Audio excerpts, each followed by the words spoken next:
Hello friends, welcome to Crazy Tech. In this video, we will be learning uh, file handling and how to import export files. So let's get started. First of all, let's handle one of text file I have created earlier here, test1.txt. Let's see what inside in this test1. Here you go. You have some days and having some data. It might have come out from some sensors like pressure sensor, temperature sensor, something like that. So we need to import. Sorry to say import. We have to read this data inside my MATLAB variables. So for opening a file, we have to use fopen. Okay, give file name test1.txt. so I want to just read it, so give a keyword R. Okay, run it. Here you go. Okay, so you are having some positive value. If this value is -1, then you probably have some error in opening this file. Okay, so here test1.txt present inside my current folder. Okay, if this file were exist somewhere else, then I would have to give that path also. Okay, if this file exists in my desktop, so I have to give that path. Let's say copy this. Okay, paste it here, give it a different name, let's say x.txt. Okay, so I have to give it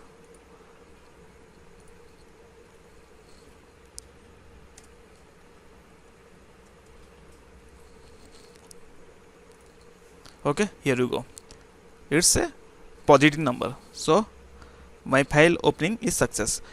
This number is nothing a file identifier, or you may say it's a pointer to a file. Okay, so using this pointer I want to read all the character present inside my text file. Okay, so store it inside a variable. Input is equal to fread, use that file identifier fid, comma, then I want to read it by character, so star for all character char.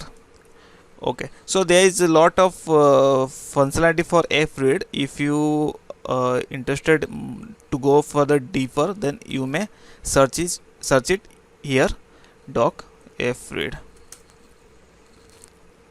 Okay, you will have all the overloads here. Okay, right now I am just interested in all the characters. Run it. Here you go. Input having all characters, having 255 row and 1 column. Now before proceeding further, I always need to close the identifier fid. I have to release the file pointer, neither you may end up with some error or difficulty in opening the file again later in your program. Okay, now let's say I want to write something inside a text file. So let's say a string, array of strings. Let's say goodbye, then to all.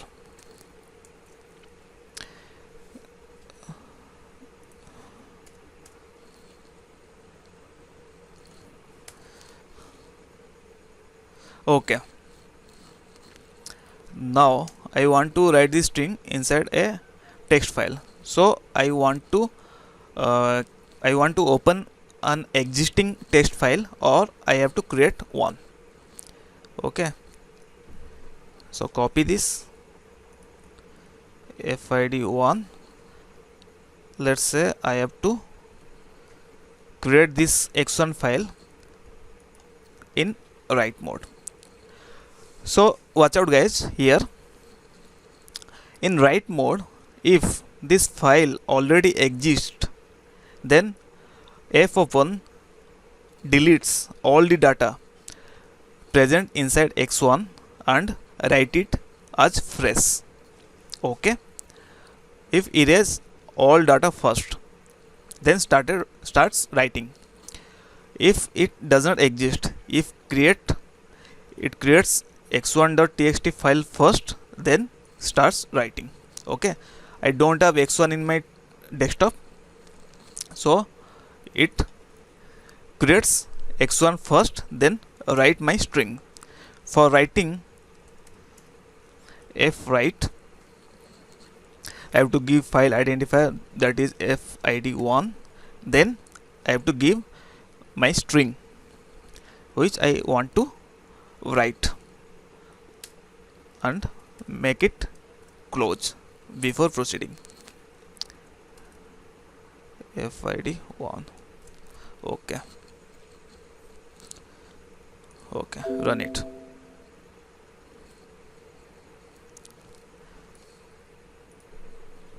Okay, so what is telling non-scalar string are unseparated. Okay, so fine. Don't make array of strings, just use array of characters instead.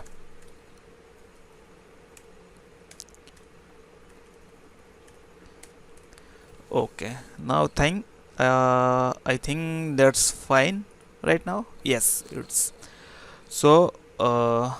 Let's check it out. x1.txt folder. Okay, it's working. So that's all you need to know about file handling. Okay, then we'll see something importing data. Okay, make it comment. Okay, so now I want to open that file again, but here I want in formatted manner. Means okay, I have just shown you how to open a file and read the text file character by character, but I want to retrieve the data inside my text file. I have some good function to take care of that requirement, just like input data. Input is equal to import data. Let's say I want to import test1 here .txt. Okay, now run it. Here you go. Input having 1+1 struct. So here I don't have to give any path here because it's in my current folder. Okay, if it's somewhere else, you have to provide complete path. It's 1+1 structure. Click it. Here you go. It's contain text data, column headers and data. Click on it. Here you go. So it gives you formatted data of the sensor. Okay, and text data contains all the text header in a formatted manner. Column header also gives the as same as text data. It don't have any use in most of the cases. Most of the cases I have to bother about data and text data. So now store it inside a variable data input. Here you can see here, click on data. Just see here, it tells the variable name is input dot data. Okay, so here the variable name is input dot text data. So this is my handle to access this array, this is my handle to access this matrix. So input dot data text is equal to input dot text data.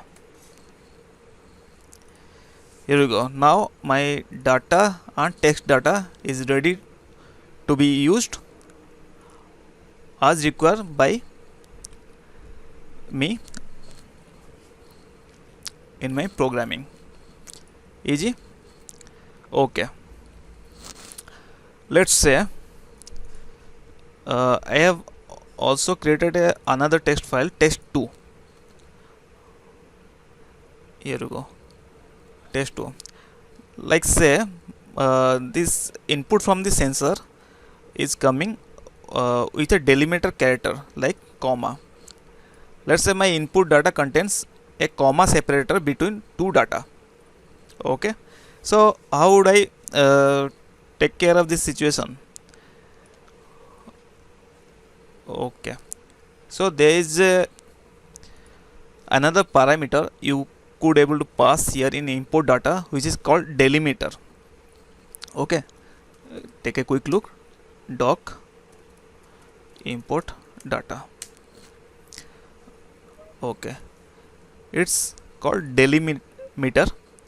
Okay, so if your data is separated by some special character just like comma or hyphen or something like that, you could use the delimiter character here to separate out your data.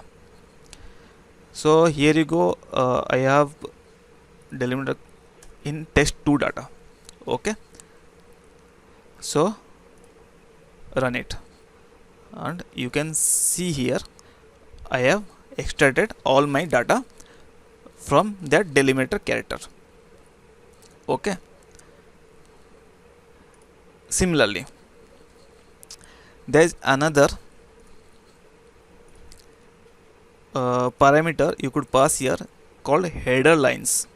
Okay, let's quickly take a look what is it. Okay, if you place here 1, okay, so program compiler automatically detects this first row as an header. Okay, if I place 2 here, the compiler would know that this 2 line is a header and my data starts from 3rd line. Okay, so run it. Here you go.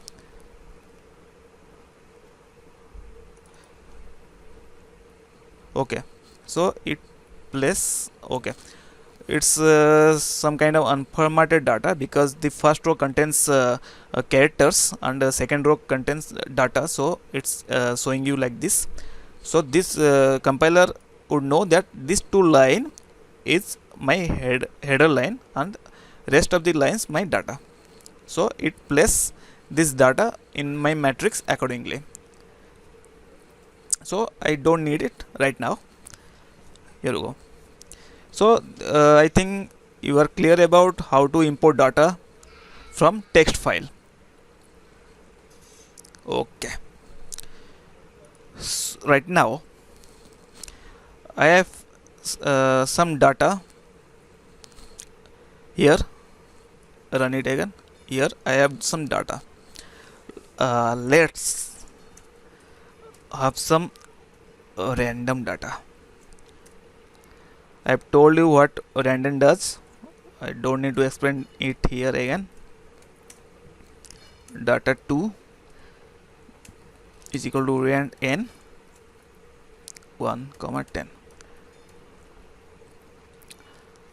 So what I'm going to show you guys here, I can save this data coming out from my imported file in .mat extension. Okay, what is that? Just take a look. Save file name, let's say my data dot mat, comma, variable name data1, comma, data2. Okay, run it. Sorry, I placed wrong extension here.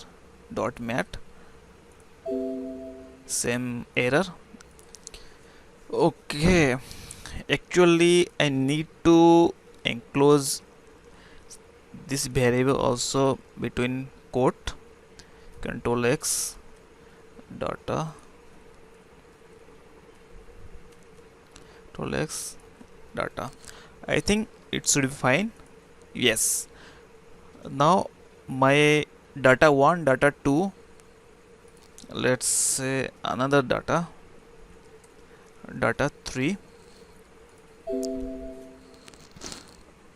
data3 not found. Okay, data2,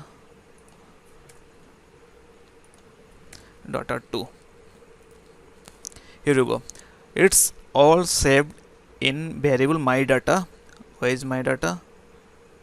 Here, my data dot mat file. So what you need that mat file. Actually when there is a bunch of data coming out from a large sensor network, so you sometimes need to store it inside a mat file for further use inside your computer, or you may copy it in a pen drive or some portable disk and place it anywhere else for analyze this data. So now it's saved the data in my data.mat file. If I need to open it, so open this data, saved data, sorry, is equal to, you have to use load function. Excuse me, load my data dot mat. Let's say I want only data variable. I don't need data1, data2. I could do this also. Now save data contain 1x1 structure having my previously stored data. So it is very useful to store the data from another program and use the same data in other program by using save and load function. Okay, that's all you need to know about loading a .mat file. Now we'll look around to open a okay, there's another functions how to write XLS file and read XLS file and write data to XLS file. We'll cover it in next video when we'll be dealing with table. Okay, so in next video we'll see how to import export XLS file. Now jump to audio and image reading and writing. Okay, so there is called audio read function to read an audio file. I have here a test audio file for you guys. You could have .mp3 or any format, but make sure it's an audible file. So it's in my desktop. Copy the path, test.wma. Okay, so put it in a variable input, and also you uh, need to determine its sampling frequency, also sampling rate also. What is sampling rate? We'll be discuss more detail about it when we will be dealing with audio processing. Um, so for sampling frequency, let's I have to store it here in fs. Okay, run it. Here you go. The sampling frequency of my audio is 44,100, and it's my input data. My audio card contains dual channel, so it's giving two parallel data simultaneously. Okay, you could take any of them, doesn't matter. So what is sampling, we will be learning more detail about it in further session. Now if I want to write some audio data after let's say if from this input we have to remove the noise, we have to equalize it, we have to let's say some modification have to perform in this on this variable, and let's say I have to store this. Okay, uh, I have to store this back to its original format, or any format for my choice. So there is a function called audio write. Okay, here you can see your file name, variable, and fs. Let's say I want to save this in here, test out dot, let's say I want to save it in mp3 format. Okay, let's say I want to okay, my variable name input, and I want to store it in sample rate of 8,000. Okay, you could store it in any sampling rate you may like, but for standard sampling rate for audio is 8,000. Okay, and standard sampling rate of any signal is 44,100. Okay, now run it. Audio C test.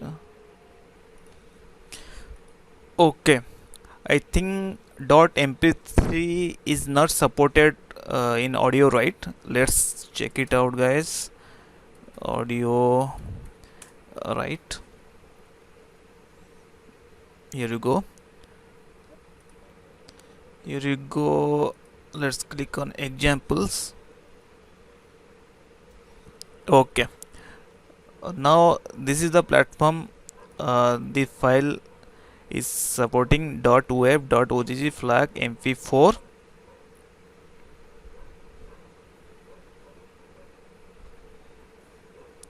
Okay, so now let's say, sorry, not mp3, we want to store it in .wave format or mp4 format. Okay, write it. Here you go. Now test out. Now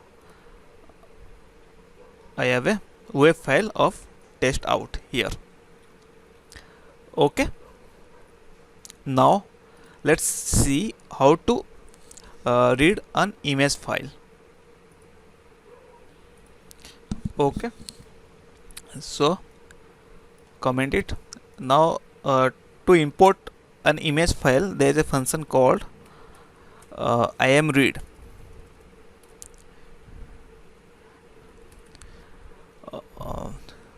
Where is it? Here, it's a test.jpg. I want to read it. Copy the path.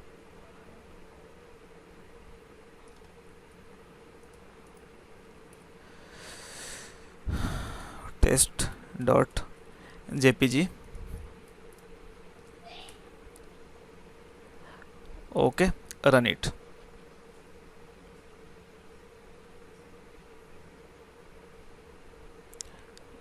sorry, what did I just write here? Very bad. I am read. Okay, run it. Okay, here you go. It's an image. It's three dimension, sorry, means it's an color image. If I have to read black and white image, it would have two dimensional. As it is a color image, it's having three dimensional. It's x y l pixel. This two here, row and column, it's 10801920. It's row and column, and 3 it's a z dimensional matrix consist of three color element RGB. Guys, don't worry about it. We'll be discussing more about it in our image processing session. Just right now, here I am reads your JPG or any format image. Now if I have to export an image from a variable, there's a called I am write. Here you go. You can see a comma file name. A means variable which I want to store, okay, with a file name. You could give double quote or single quote, does not hardly any matter. Control C B, let's say test1.jpg. Simply I read it and write it. Here you go. You can see there is another image called test1.jpg. Okay, so that's all you need to know about reading and importing and exporting data from file, audio file, JPG file. Another file format is video. We'll be discussing it later on. And XLS file we'll be discussing in next video when we'll be dealing with tables. I hope you guys have enjoyed this video. If you like this video, then hit like button and subscribe to my channel. If you have any suggestion, feel free to write in comment box. Goodbye for now. Take care.